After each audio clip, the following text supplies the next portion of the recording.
बड़े हुए हैं भगवान कन्हैया भैया। अब भगवान कन्हैया बड़ा ठुमक ठुमक के चलते हैं आंगन में। यशोदा ने दोनों पैरों में बजनी वाली पायल कन्हैया की बांध दी। अच्छा, मैयाओं को लाला और पायल पहनाने में बड़ा आनंद आता है, क्योंकि जब छोटा बच्चा छम छम करके चलता है ना तो बड़ा आनंद आता है। भगवान कन्हैया के बड़े बड़े बड़े बाल हैं तो भगवान कन्हैया की एक चोटी बांध देती है मैया, रबड़ सी लगा देती है यहाँ, और उनके पैरों में पायल, हाथों में बड़े सुंदर हाथ में पहनने वाले जो खड़ुआ टाइप होते हैं ना वो पहना देती है यशोदा। और कन्हैया घूम रहे हैं। अब कन्हैया प्रतिदिन देखते हैं कि नंद बाबा सुबह सुबह उठते हैं भैया, स्नान करते हैं और नंद बाबा पूजा करते हैं, बड़ा पूजा पाठ करते हैं। नंद बाबा का जो पूजा घर है ना, जो मंदिर है ना, उसमें शालिग्राम भगवान रखे हैं। शालिग्राम भगवान तो सभी ने देखे होंगे, काले कलर के होते हैं, बड़े चिकने से, इतने बड़े। तो शालिग्राम भगवान रखे हैं। तो रोज नंद बाबा उन्हें पहले दुग्ध स्नान कराते हैं, गंगा स्नान कराते हैं, फिर भैया उन पे शक्कर और बड़ा मिष्ठान चढ़ाते हैं, दूध दही से उन्हें नहाते हैं। तो भगवान कन्हैया उस कमरे के गेट पर खड़े होकर देखते हैं कि बाबा जो पूजा को करें और भैया ये काले काला रसगुल्ला सा है ना, यह बड़ो बड़ो नवाब हैं, खूब मीठो खिलावे। हाँ, तो भगवान कन्हैया की निगाह है ना वो शालिग्राम भगवान पे रहती है। और रोज आना देखें और भैया पूजा घर में पहुंच जाए तो नंद बाबा डांट के भगाए दें, कहे लाला बाहर चलो। और आज भी ये तुमने देखा होगा जहाँ पूजा पाठ होती है तो भैया कोई छोटा बच्चा पहुंच जाए, चाहे वो नहाया हुआ हो चाहे वो गंदा हो, तो लोग कह देते भागो तुम्हारो जहाँ काम नहीं है। तो वही भगवान के साथ में होता है। नंद बाबा जब कन्हैया हिम्मत करके जाए अंदर तो नंद बाबा कहने लाला तू बाहर जा, तेरे यहाँ काम नहीं है, यहाँ पूजा पाठ है।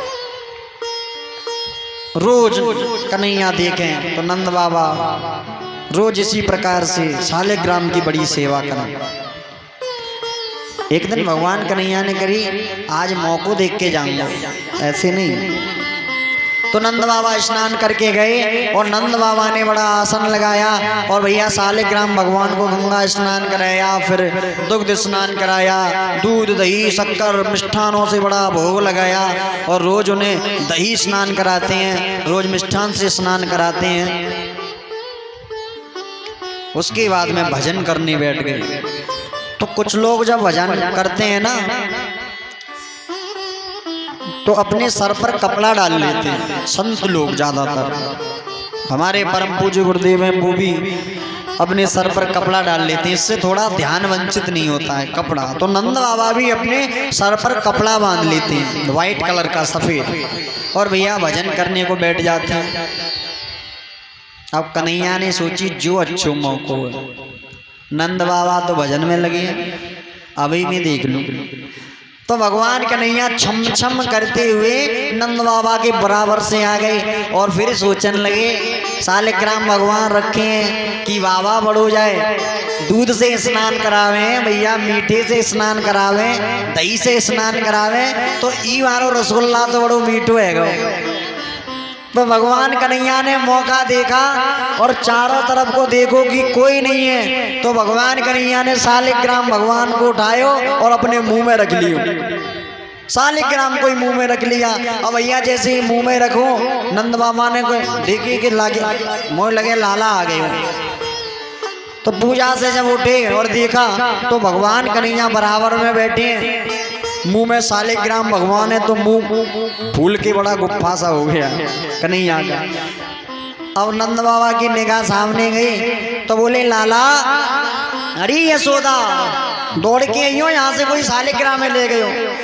अरे अभी मैंने ज्यादा समय नहीं भयो है, गंगा स्नान करायो, दुग्ध स्नान करायो और दूध दही मक्खन से स्नान करायो, बड़े मिष्ठानों से भोग लगायो, और पतो नहीं जन कौन शालिग्राम भगवान ही ले गए। अब नंद बाबा पूछन लाला तेने शालिग्राम भगवान ने देखो वो यहाँ पे काले काले से रखे, तो मालूम है कहाँ है। अब भगवान कन्हैया को मुंह भूलो, वो मैंने नहीं देखो, मुंह हिलाए नहीं, मुंह से तो बोल नहीं पाए क्योंकि मुंह में शालिग्राम है। फिर पूछेंगे लाला यहाँ पे रखे थे काले काले से, भाई देखो कन्हैया फिर मने करने लगे। लेकिन यशोदा को पता था, क्योंकि माँ को अपने बच्चे के बारे में सब कुछ पता होता है। मैया आई कहने लगी कहाँ है गए हो? नंद बाबा बोले साले के नाम भगवान ही कोई ले गो। बोली तुम्हें देखे नहीं लाला बराबर में बैठो, जाको मुंह देखो कि तो गोप्पा जैसो है। कहूँ ऐसो तो नहीं कि जाके मुंह में ही शालिग्राम है। तो नंद बाबा बोले अरे मुंह में थोड़ी रख ले। मैया ने एक गाल पे हाथ लगायो और दूसरे गाल पे एक गुलचा दियो शालिग्राम भगवान। बोले बांके बिहारी लाल की निकर के बाहर कर दी। भैया नंद बाबा ने बड़ा स्नान कराया। स्नान कराने के बाद बोले अब कन्हैया को पूजा घर में आनो नहीं है या बाहर ही रखो। जी तो बताओ शालिग्राम ही खाएगो। बड़ा उत्पात करते हैं, लेकिन मैया को बड़ा आनंद आता है। कन्हैया जब मैया यशोदा तो अपने लाला को बड़ा भाव सिखाती है कि लाला सुबह को पूजा पाठ कैसे करना चाहिए। लेकिन जो आजकल की माताएं हैं ना, वो बड़ा विचित्र बातें सिखाती हैं लाला। लाला नेक बड़ो भयो, डंडा उठानो चालू भयो तो मैया कहें लाला चाचा में मार के आवो। बे बैठे हैं चाचा, तो लाला जाए मार के आवे, चाचू हंसे। लेकिन बड़े होके जिस बच्चे को तुमने शुरू से ये सिखाया है कि चाचा को मारो, तो बड़े होकर वो पिता को भी मारेगा। अब नेक बड़ो भयो और बाय भैया दूध की एक इतनी बड़ी निप्पल दे दे कि ले लाला यार पी, इतनी बड़ी बोतल। अब भैया लाला ने इतनी बड़ी बोतल दूध की शुरू से पी। छोरो बड़ो भयो तुम्हारे पेप्सी चालू कर दी, और जब बड़ो है गए हो ना ज्यादा बड़ो, तो भैया ने इतनी बड़ी वाली बोतल पीना चालू करी।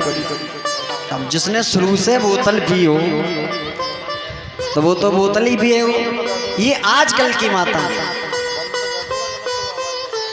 एक बार अम्माओं ने बोतलें पिलाई तो वो बोतल ही पिएंगे। जब बच्चा छोटा होता है ना, तो माएँ आती हैं और कहती हैं जाकी नाक तो बिल्कुल मोए गई है, और आंखें तो जाकी पापा जैसी गई हैं, जैसे जाके बाप की आंखें ऐसे ही छोटे।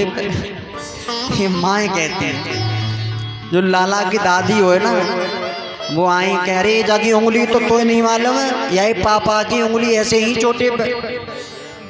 यानी बच्चे के सर से लेके पैर तक एक एक अंग का व्याख्यान कर देते हैं कि जी अंग बाए गए हो, जी अंग बाए गए हो। और भाई लाला जब बड़ा हुआ और दारू पीने लगा और पीटने लगा माँ बाप को, तो कहने लगी पतो ही ना दारी अर्जन किने चलो। हाँ तो मालूम ही नहीं जन किने गए हो जी। शुरू में तो ये कहा कि आंखें मुझ जैसी हैं, नाक मुझ जैसी, आंखें उस जैसी हैं, पापा जैसे हाथ हैं। लेकिन दारू पीने लगा तो पतो ही ना जन किने गए।